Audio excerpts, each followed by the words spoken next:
Halo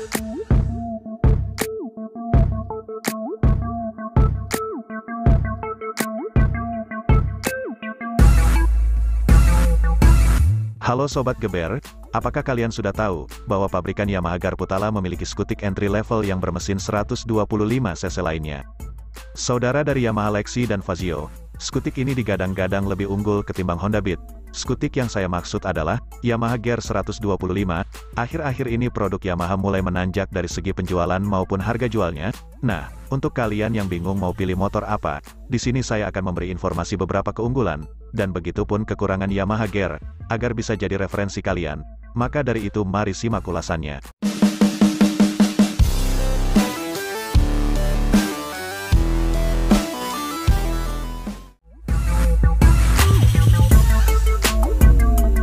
Kita mulai dulu bahas keunggulannya dulu sob. Untuk kelebihan pertama, soal desain.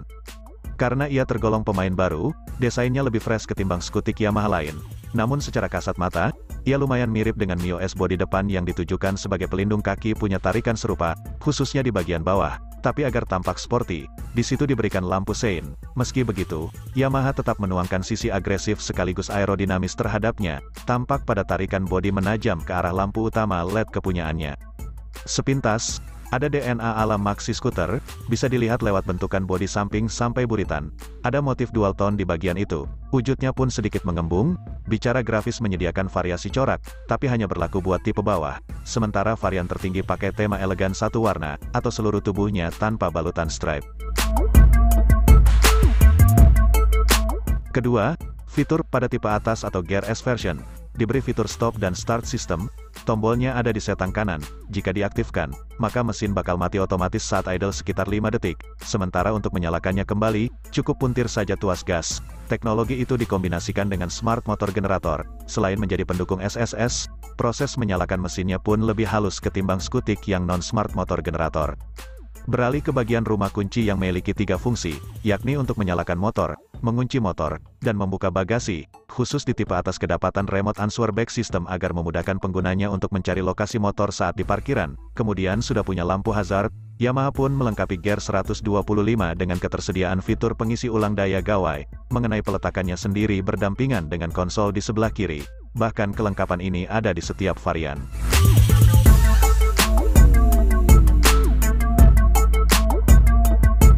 Ketiga, akomodasi. Idealnya skutik entry level punya tubuh kompak dan ramping. Namun, bukan berarti pabrikan jadi mengesampingkan sektor akomodasi sang produk. Gear 125 memiliki kombinasi ground clearance 135 mm. Cukup memadai untuk kebutuhan harian, belum lagi ruang kaki lumayan luas dan penambahan double hook atau gantungan, untuk membawa barang tambahan. Di samping itu, Yamaha menyediakan pijakan kaki untuk anak. Ini bisa ditemukan di dek bagian belakang, ditujukan agar anak lebih aman dan nyaman saat dibonceng. Kemudian Gear 125 punya ruang penyimpanan di rak depan, ada di sebelah kiri. Sementara bagasinya muat untuk menaruh barang berdimensi kecil. Jas hujan atau botol minum berukuran sedang bisa ditampung di situ. 4. Performa dan efisiensi, punya kapasitas mesin paling besar dibanding kompetitor. Jantung mekaniknya bermuatan 124,96 cc. Keuntungan yang didapat tentu saja output tenaga. Dialah pemilik performa terbesar dibanding para pesaingnya. Power yang ditorehkan mesin Blue Core itu mencapai 9,3 HP di 8.000 revolusi per menit, serta torsi 9,5 Nm pada 5.500 revolusi per menit.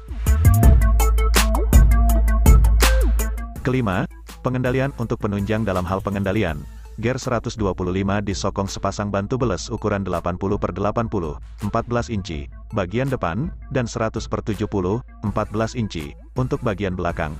Urusan deselerasi pada roda depan dan belakang mengandalkan kombinasi cakram dan tromol. Sementara peredam kejut, mengedepankan sematan umum di skutik murah yaitu konfigurasi tunggal di belakang dan teleskopik untuk menopang kaki depan. Itulah tadi beberapa keunggulan dari Yamaha Gear Shop, dan agar lebih kooperatif kita bahas juga kekurangannya. Untuk kekurangan yang pertama, panel instrumen masih analog. Tampilan panel yang kurang menarik, karena masih mengandalkan jarum analog, padahal kalau melihat kompetitor seperti Honda Beat, sudah menggunakan kombinasi analog dan digital. Kedua, bobot lebih berat dari kompetitor. Buat sekelas skutik entry level, dirinya cukup berat sob. Skutik ini punya berat tubuh masing-masing 95 kg untuk varian Yamaha Gear 125 standar, dan 96 kg untuk Yamaha Gear 125 S version.